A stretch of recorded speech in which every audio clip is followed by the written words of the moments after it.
Welcome to Knowledgeable Education class. Today we will study the first chapter from our Vistas book, The Third Level. The presidents of New York Central and the New Haven and Hartford railroads will swear on a stack of timetables that there are only two. ये जो New York central है, new heaven and Hartford railroad, ये सब रेलरोड्स हैं. और stack मतलब heap, time table यानी वो ट्रेन का जो टाइम टेबल होता है.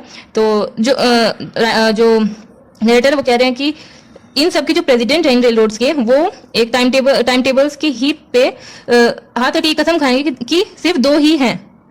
बट आई से देयर आर थ्री, लेकिन मैं कहता हूँ तीन हैं. Because I have been on the third level of the Grand central Station, क्योंकि मैं गया हूँ ग्रैंड सेंट्रल के थर्ड लेवल पे. अब थर्ड लेवल क्या होता है? जैसे कि हम मतलब किसी स्टेशन पे गए, फिर हम एक स्टेप नीचे उतरे अंडरग्राउंड, तो फर्स्ट लेवल आ गया, फिर और नीचे उतरे तो सेकंड लेवल, फिर और नीचे उतरे तो third level. Yes, I have been taken the obvious step. I talked to a psychiatrist friend of mine, among others. हाँ, मैंने ये ऑब्वियस स्टेप लिया. मैंने अपने एक साइकेट्रिस्ट फ्रेंड से बात की, जो कि मेरे और दोस्तों में से एक था. ऑब्वियस स्टेप क्यों कह रहे हैं? क्योंकि सब कहते हैं कि ग्रैंड सेंट्रल स्टेशन पे सिर्फ दो लेवल है, और जो आई है, जो ये पर्सन है, उसने तीसरा लेवल भी देखा, तो उसने सोचा कि शायद लोग मुझे पागल बोलेंगे, इसलिए उसने एक साइकेट्रिस्ट फ्रेंड से कॉन्टैक्ट किया. I told him about the third level at grand central Station. मैंने उसे बताया ग्रैंड सेंट्रल के थर्ड लेवल के बारे में. And he said it was waking dream wish fulfilment. Waking dream wish fulfilment का मतलब कि जागते हुए कोई सपना देखना और उसका पूरा हो जाना. तो वो साइकेट्रिस्ट ने कहा कि ये तुम्हारा जागते हुए सपने देखने का पूरे होने जैसी बात है. He said I was unhappy. उसने कहा कि मैं नाखुश था. That made my wife kind of man. इसे सुनकर मेरी वाइफ थोड़ी पागल सी हो गई. मतलब उसे लगा कि शायद वो साइकेट्रिस्ट ये कहना चाहता है कि वो अपनी वाइफ की वजह से परेशान है.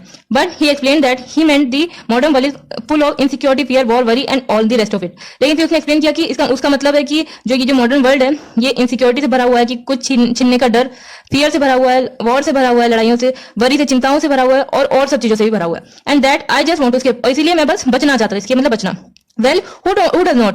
हाँ, कौन नहीं बचना चाहता? Everybody I know wants to escape. हर कोई जिसे मैं जानता हूँ सब बचना चाहते हैं. But they don't wander down into any third level at grand central Station. लेकिन सब तो नहीं घूमते हुए चले जाते हैं ग्रैंड सेंट्रल के थर्ड लेवल पे.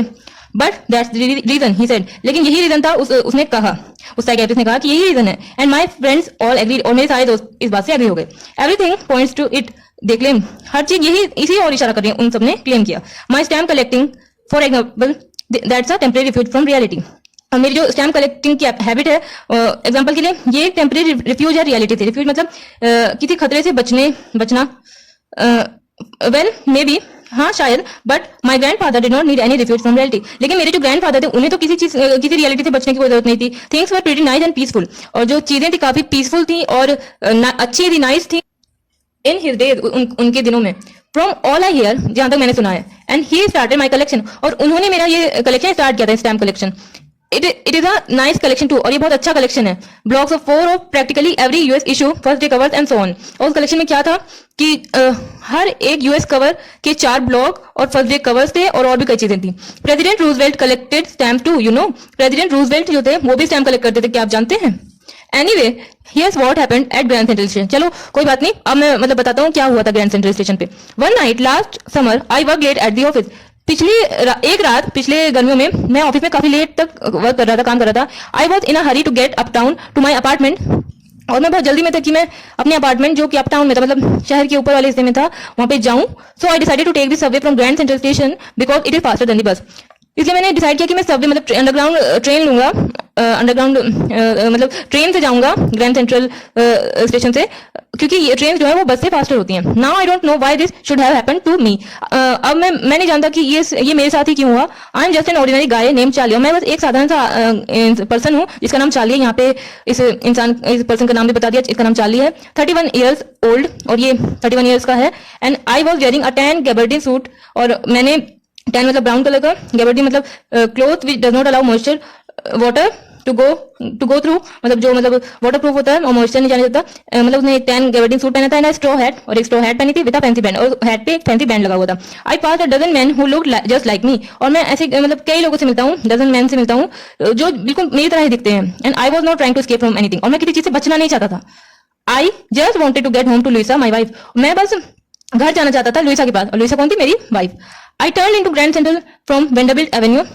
एवेन्यू मतलब स्ट्रीट है, मतलब वो जो चाली था वो वेंडरबिल्ट एवेन्यू एक स्ट्रीट है, उससे मतलब टर्न हुआ और ग्रैंड सेंट्रल में पहुंच गया and went down the steps to the first level, और फिर वो सीढ़ियां उतरा और पहले फर्स्ट लेवल पे पहुंच गया।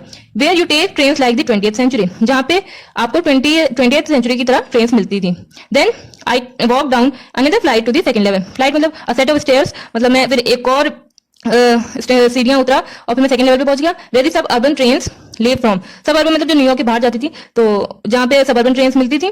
Dubbed into an arc doorway heading for the Subway, फिर मैं अचानक से एक आर्क शेप का डोरवे था, मतलब इस थोड़ा ऐसे करके तो वो उस डोरवे में मतलब अचानक से चला गया और फिर जो कि ट्रेन की तरफ जा रहा था, और फिर मैं एंड गॉट लॉस्ट और मैं खो गया। दैट्स इजी टू डू, और ये बहुत आसान है होना। I have been in and out of grand central hundreds of time, मैं ग्रैंड सेंट्रल से अंदर बाहर 100 बार से भी ज्यादा आया हूँ, मतलब 100 बार से भी ज्यादा मैं ग्रैंड सेंट्रल से अंदर और बाहर आया हूँ। But I am always bumping into new doorways and stairs and corridors, लेकिन मैं हमेशा नए डोरवेज पाता हूँ, नए स्टेयर्स और नए corridors. Once I got into a tunnel about a mile long and came out in the lobby of the Roosevelt hotel, एक बार मैं एक टनल में गया जो कि 1 मील लंबी थी और निकला कहाँ से, रूजवेल्ट होटल की लॉबी से।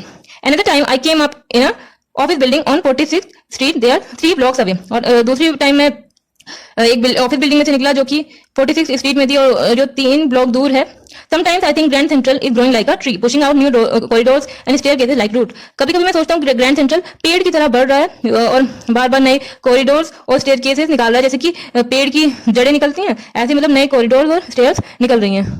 That is enough for this video. We will study the further chapter in my next video. Till then, keep studying. Goodbye and thank you. If you have any query or suggestion for me, then please write it in the comment section.